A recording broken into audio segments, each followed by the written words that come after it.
स्वागत है मित्रों आप सबका कहानी को आगे बढ़ाते हुए आज हम कहानी में देखेंगे विलेन यॉन अपने सामने वही भयानक सा भेड़िए को वो अपना मार्शल आर्ट से उसी डाली से पीट पीट कर वो धराशायी कर देता है। ये देखकर मूचेन देखता रह जाता है। उसी वक्त मूचेन पाता है कि उसके आसपास अचानक बहुत सारा कोहरा छाने लगता है। मूचेन सोचता है कि इतना सारा कोहरा आ कहां से रहा है।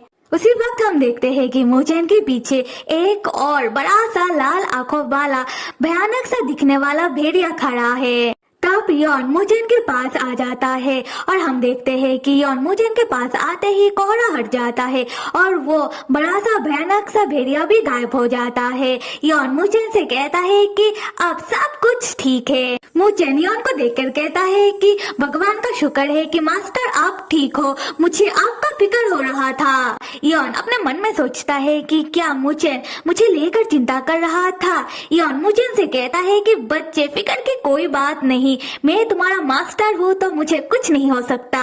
मूचेन तब आसपास देखते हुए यॉन से कहता है कि मास्टर मुझे यहाँ पर कुछ तो अजीब लग रहा है और वो जो भेड़िया था वो कोई मामूली भेड़िया तो नहीं था और मुझे लगता है कि उसके तरह एक और भेड़िया भी यहाँ मौजूद है। यॉन तब अपने मन में सोचता है कि वाह मूचेन का आंखें तो बहुत ही शार्प है और ऐसे हीरो होना भी चाहिए। उसके बाद यॉन मूचेन से कहता है कि मूचेन तुमने सही कहा, यहाँ पर एक दानव भेड़िया रहता है जो बाकी सारे शक्तिशाली भेड़ियों का बॉस है, तो हमें आगे और नहीं बढ़ना चाहिए और वापस चलना चाहिए। यॉन तब अपने मन में सोचता है कि मैंने अभी जो भेड़िया को मारा था वो तो बस एक चला था और असली बॉस तुम कहाँ छुपे हुए हो। मूचेन तब यॉन के साथ चलते चलते रुक जाता है और यॉन से पूछने लगता है कि मास्टर मुझे लगता है कि वो दानव भेड़िया मेरे पर नजर रख रहा है और मुझे वो नुकसान पहुंचाना चाहता है।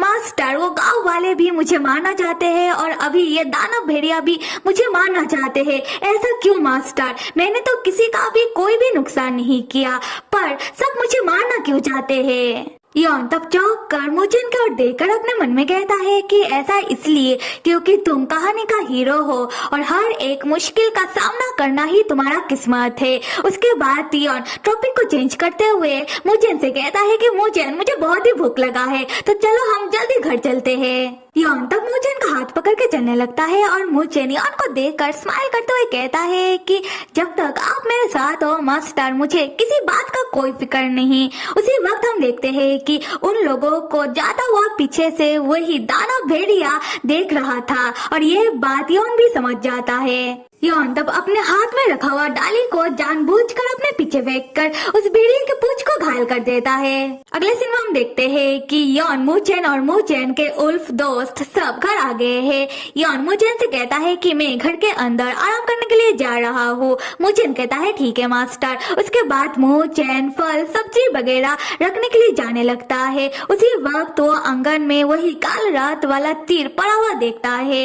मूचेन उस तीर को उठाकर देखने लगता है और वो समझ जाता है कि ये तीर गांव वालों का है। मूचेन अपने मन में कहता है कि क्या कल रात गांव वाले यहाँ आए थे। फिर मूचेन यॉन से इस बारे में पूछने के लिए जाता है, पर वो कुछ भी नहीं पूछता बल्कि यॉन को बिना डिस्टर्ब किए आ जाता है। फिर हम देखते हैं कि मूचेन एक दिया जला कर लेकर यॉन के सामने जाकर रखता है और यॉन को सोता हुआ देखने लगता है। उसके बाद मूचेन अपने मन में कहता है कि आपको मेरे विश के बारे में पता है ना। मेरा विश ये है कि मेरे पास एक घर हो जहाँ मैं सुकून से रह सकूं और दादाजी ने मेरा विश पूरा करने के लिए आसमान से आपको भेजा है ना परी। मेरे मास्टर पता है मुझे कोई फर्क नहीं पड़ता, गांव वाले या फिर कोई दानव भेड़िया या कोई राक्षस मुझे मारना चाहता है या फिर नहीं, क्योंकि मुझे किसी से भी कोई लेना देना नहीं है। जब तक आप मेरे साथ हो यही मेरे लिए काफी है। उसके बाद मूचेन अपना सर यॉन के कंधों में रखकर सोते हुए कहता है कि मास्टर मुझे पता है कि आप अपने बारे में मुझे कुछ भी नहीं बताना चाहते हो। अगर आप ऐसा करके खुश हो मुझे चलेगा।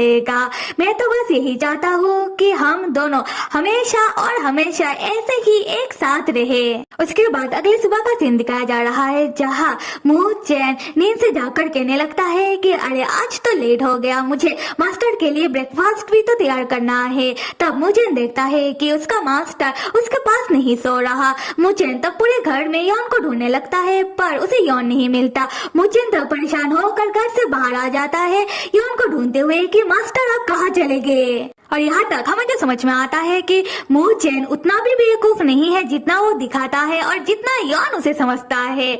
और मोचेन को इस दुनिया का कोई परवाह नहीं है और ना ही इस दुनिया का कोई फिक्र है। उसे अगर किसी का फिक्र है वो है उसका परी। आधे स्टोरी में दिखाया जा रहा है यॉन को, वो असल में पहाड़ी से नीचे उतरते हुए गांव की ओर आ रहा था। तब यॉन अपने मन में मोचेन के बारे में सोच रहा था। यॉन सोचता है कि ये छोटा सा मोचेन दिन ब दिन चिपकू होता जा रहा है। जी तो करता है कि दो एक खींच कर, पर मैं ऐसा नहीं कर सकता। उसी वक्त यॉन देखता है कि स्टोरी बुक सिस्टम उसका इस बात को रिकॉर्ड करके सेव कर लेता है। यॉन कहता है कि हे सिस्टम के ही के, क्या तुम मेरा हर एक बकवास बात को सेव कर लोगे? सिस्टम कहता है कि हाँ जी। यॉन कहता है कि ऐसा क्या, पता है यहाँ पर आने के बाद से मुझे दुगना काम करना पड़ रहा है। पहला तो राक्षस राज विलेन यॉन का किरदार निभाना पड़ रहा है और दूसरा स्टोरी के हीरो का मास्टर का। तो फिर एक काम करो कि उन लोगों से कहो कि मुझे दुगना पैसा दे। सिस्टम कहता है कि क्या सच में कहो? तो हाँ मैंने कह दिया। यॉन कहता है क्या इतना जल्दी कह भी दिया? तो फिर मैं और थोड़ा ज्यादा पैसा मांग लेता। सिस्टम कहता है कि पर मुझे नहीं लगता कि वो लोग तुम्हें डबल पैसा देंगे, क्योंकि यॉन बहुत ही अजीब एम्प्लॉय है जो बात बात पर डाउट करने लगता है। इस बात पर यॉन को गुस्सा आ जाता है और वो अपने जादू से सिस्टम को हिट करता है। पर तब तक सिस्टम तो चला जाता है पर यॉन का जादू जाकर एक बियार को हिट करता है और वो बड़ा सा बियार दूर जाकर गिरता है और वो बियार रोते हुए यॉन को देखता है और डर कर भाग जाता है। यॉन अपने मन में सोचता है कि मैंने जानबूझकर नहीं किया। तब हमें पता चलता है कि असल में वो बियार एक बुजुर्ग गांव वाला के ऊपर हमला कर रहा था, जो यॉन के कारण वो भाग जाता है और बियार जाते ही वो बुजुर्ग गांव वाला यॉन के पैरों में आकर गिर जाता है और यॉन से कहने लगता है कि हे परी, मैं आपका शुक्रिया अदा कैसे करूं? यॉन अपने मन में कहता है कि क्या यहाँ भी परी? उसके बाद यॉन उन बुजुर्ग से कहता है कि अंकल मुझे कुछ भी नहीं चाहिए, आप खड़े हो जाइए और मैं कोई परी नहीं हूँ, मैं तो बस एक मामूली सा टीचर हूँ जो इधर से ही गुजर रहा था। उसके बाद वो बुजुर्ग अंकल यॉन को गांव के अंदर लेकर आने लगते हैं। यॉन उन अंकल से पूछता है कि अंकल मुझे आपसे एक बात पूछनी थी, मुझे मोचेन के बारे में जानना था। और मोचेन के नाम से वो अंकल लाइक किया। वो अंकल यॉन से कहते हैं कि तुम मोचिया गाँव में इस शैतान बच्चे का नाम भी मत लेना। यॉन कहता है कि अंकल मुझे फिर भी मोचेन के बारे में जानना है। वो अंकल कहते हैं कि अगर तुम्हें इतना ही जानना है तो लो मैं तुम्हें बताता हूँ। उस साल उस छोटे से शैतान बच्चे को एक बुजुर्ग हंटर मोचिया गांव में लेकर आया था और मानो लगता है कि ये बच्चा कोई शैतान का बच्चा है, क्योंकि ये बच्चा कैसे उल्फ के साथ बातें कर लेता है और उल्फ का भाषा भी समझ लेता है और उल्फ लोग भी उसका बातें मान लेते हैं। तुम्हें बताओ कि ऐसा कैसे हो सकता है? यहाँ तक तो फिर भी ठीक था, पर कुछ दिन पहले से उल्फ आने से पहले हमारे गांव में कोहरा छा जाता है और उल्फ आकर हमारे मोचिया गांव से हमारे गांव के बच्चे को उठाकर ले जाते हैं और इसमें पक्का उस मोचेन का ही हाथ है। यहाँ पर यॉन चौंक कर सोचता है कि नहीं, ऐसा नहीं हो सकता, ये तो बहुत ही बड़ा गलतफहमी है। मोचेन बेवकूफ कही कि क्या जरूरत था तुम्हारा टैलेंट इन लोगों को दिखाने की। अगले सीन में हम देखते हैं कि यॉन पहाड़ी में मोचेन के पास घर में वापस आ जाता है और हम मोचेन को देखते हैं जो यॉन को घर में ना पाकर वो परेशान होकर ठंड में घर के बाहर बैठा था। यॉन मोचेन को आवाज देते हुए कहता है कि मोचेन तुम इतनी ठंड में बाहर क्या कर रहे हो? अगर तुम्हें बुखार आ जाए तब तुम क्या करोगे? मोचेन यॉन को देखकर खुश हो जाता है और दौड़ कर जाकर यॉन को हक कर लेता है। मोचेन यॉन से कहता है कि मास्टर आप आ गए, मुझे लगा था कि शायद आप मुझे छोड़कर हमेशा के लिए चले गए। यॉन अपने मन में सोचता है कि हाँ भाई मुझे जाना तो होगा, पर उससे पहले मैं तुम्हारा और गांव वालों के बीच रिश्ता ठीक करके जाऊंगा। और सिस्टम ने मुझे नया आइडेंटिटी दिया है, इसीलिए कोई भी मुझे पहचान नहीं पाया कि मैं राक्षस राज विलेन यॉन हूँ और सबको लगता है कि मैं एक अच्छा आदमी हूँ और इसीलिए तुम्हें भी फ्यूचर में कोई भी मुश्किल नहीं आएगा। और अभी गांव वालों को पता लगना चाहिए कि हीरो का कोई भी दोष नहीं है, इसीलिए हमें एक दूसरे से मिलते रहना चाहिए, यही फिलहाल ठीक रहेगा। और उसके लिए मुझे पता है कि मुझे क्या करना चाहिए। उसके बाद योन मूचेन से कहता है कि मूचेन, क्या तुम मेरे साथ गांव में जाकर रहना चाहोगे? मूचेन कहता है कि क्या गांव में उन गांव वालों के बीच जाकर रहो? बिल्कुल नहीं। उसके बाद मूचेन योन के पास से हटते हुए कहता है कि मास्टर, अगर वो गांव वाले मुझे मार दे तो क्या आपको अच्छा लगेगा? योन कहता है मूचेन, तुम मुझे गलत समझ रहे हो। मूचेन कहता है कि मास्टर, मेरा विश है कि मैं हमेशा आपके साथ रहूं। क्या मैं आपसे कुछ ज्यादा मांग रहा हूँ? योन तब अजीब शक्ल बनाते हुए सोचता है कि मेरे साथ रहने में तुम्हें इतना क्या अच्छा लग रहा है? मैं सच में कोई परी नहीं हूँ। उसके बाद हम मूचेन को देखते हैं, जिसे याद आता है रात वाली तीर के बारे में जो उसे आंगन में मिला था। मूचेन योन से कहता है कि मास्टर, वो गांव वाले मुझे मारना चाहते हैं और मुझे पता है कि वो यहाँ भी आए थे अटैक करने के लिए, और शायद उन्होंने आपके ऊपर भी अटैक किया है और आप इस बात का परवाह नहीं कर रहे हो, पर मुझे परवाह है। पर मैं उन गांव वालों को कभी माफ नहीं करूंगा। उन्हें इस बात का सजा तो मिलकर रहेगा। मास्टर, अगर आप फिर भी चाहते हो कि मैं उन गांव वालों के साथ जाकर रहूं जो मुझे मारना चाहते हैं, मुझे पता है कि वो मेरे साथ आपको भी नुकसान पहुंचाने की कोशिश करेंगे। मास्टर, आप क्यों ऐसा कर रहे हो? योन कहता है कि मूचेन, देखो, मैं ये सब तुम्हारी भलाई के लिए कर रहा हूँ। मूचेन ये सुनकर वो चौंक जाता है और योन से कहता है कि मास्टर, आप तो बड़ी हो ना, तो फिर क्या आपने अपना दिल गुमा दिया है या फिर आपका दिल पत्थर का हो गया है? आप मेरा बात क्यों नहीं समझ रहे हो? आप बहुत ही बुरे हो। योन यहाँ दंग होकर मूचेन को देखकर सोचता है कि क्या ये सब बुक में लिखा था? ये छोटा सा हीरो ऐसे कैसे बातें कर रहा है? उसे ऐसी बातें नहीं करना चाहिए, बल्कि मूचेन को तो किसी हीरो की तरह बातें करना चाहिए था। और यहाँ पर मैं यही कहूंगी कि इस आदमी को अभी भी बुक की पड़ी है। क्या स्टोरी में आते हैं। योन तब प्यार से अपना हाथ मूचेन के सर में रखते हुए कहता है कि मूचेन, तुम अपने मास्टर को माफ कर दो। मूचेन तब घर के अंदर भागने लगता है, योन से ये कहते हुए कि मास्टर, मुझे कुछ समय के लिए अकेला रहना है। योन ये सुनकर चौंक कर मूचेन के पीछे से अपने मन में कहने लगता है कि अरे, तुम मुझे समझाने का मौका तो दे देते। उसके बाद योन किसी पप्पी की तरह घर के बाहर बैठ जाता है और अपने मन में कहता है कि अच्छा, तो मूचेन, तुम्हें कुछ समय के लिए अकेला रहना है तो रहो, मुझे भी कुछ समय के लिए अकेला रहना है। उसी वक्त स्टोरी बुक सिस्टम एक्टिव होकर योन को उसका प्रोग्रेस रिपोर्ट बताता है, जहां योन ने बहुत ही अच्छा स्कोर किया होता है। योन तब इतना परेशान होता है कि वो सिस्टम से कहता है कि अब तो तुम खुश हो गए हो मुझसे काम करवा करवा के, अभी तुम भागो यहाँ से। फिर योन अपना सर पकड़ के सोचने लगता है कि वैसे तो अंत में मैं मूचेन को रुलाऊंगा ही, क्योंकि मुझे एक महान विलेन जो बनना है, पर अभी मुझे मूचेन की मुश्किलों को आसान करना होगा। उसके बाद हम देखते हैं कि योन घर के अंदर आ जाता है और मूचेन के साथ बात करने की कोशिश करता है, पर छोटा सा मूचेन घर के कामों का बहाना देकर योन के पास से भाग जाता है। कुछ देर बाद हम देखते हैं कि योन और मूचेन खाने में बैठते हैं और मूचेन योन से बहुत ही दूर बैठा हुआ है। योन अपने मन में सोचता है कि खाना तो मूचेन ने हमेशा की तरह ही अच्छा बनाया है, पर यह बच्चा मेरा बात सुन ही नहीं रहा। ऐसा लगता है कि इसने बात ना सुनने की कोई बगावत कर दी है। तब योन मूचेन को ट्रिक करता है। योन ऐसा दिखाता है कि उसके गले में खाना फंस गया है। ये देखकर मूचेन घबरा जाता है और तुरंत पानी लेकर योन के पास आकर योन को देता है। योन तब मूचेन का हाथ पकड़ लेता है और मूचेन से कहता है, मूचेन, क्या तुम सच में मेरा फिक्र करते हो? तो तुम्हें नहीं लगता कि तुम्हें मेरा बात सुन लेना चाहिए? मूचेन तब तुरंत अपना हाथ हटाते हुए योन के पास से भागने लगता है, ये कहते हुए कि मास्टर, मेरा खाना हो गया, अभी मैं हंटिंग के लिए बाहर जा रहा हूँ। एंड योन लाइक इसने फिर से मेरा बात नहीं सुना, पर मुझे जो भी करना होगा वो जल्दी करना होगा। उसके बाद हम देखते हैं कि योन मोजिया गांव में आ जाता है और गांव वाले योन को देखकर बहुत ही खुश होते हैं और वो लोग भी योन को मास्टर मास्टर कह के योन के पास आकर योन का शुक्रिया अदा करते हैं कि योन ने उनके गांव का मुखिया का जान जो बचाया है। योन सोचता है कि मैंने उस दिन उस अंकल को बिहार से बचाया है जो इस गांव के मुखिया है, मुझे इस बात का थोड़ा तो फायदा लेना ही चाहिए। तब हम देखते हैं कि उस गांव के मुखिया का छोटा छोटा ग्रैंड चाइल्ड योन के पास आकर योन से चिपकने की कोशिश करने लगता है। तब योन उन बच्चों से बहुत ही क्रिपी वे में कहता है कि बच्चों, क्या अभी तुम्हारा ग्रैंडफादर ठीक है? और उस दिन जो मैंने तुमको कुछ पढ़ने के लिए दिया था, क्या तुम लोगों ने उन पढ़ाई को याद किया?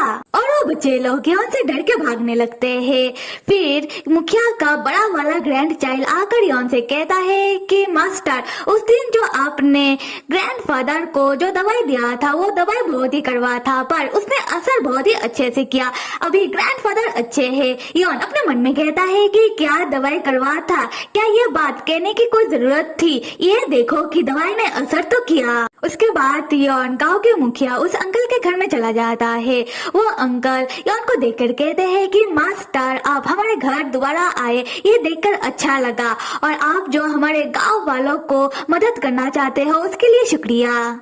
यौन सोचता है कि हाँ अंकल जी, करना तो होगा ही, और ये सब मैं मूचेन के लिए कर रहा हूँ, जिससे मूचेन इस गांव में आकर अच्छे से रह सके। यौन उन अंकल से कहता है कि कोई बात नहीं, पर अंकल मुझे आपसे और कुछ बात करना है।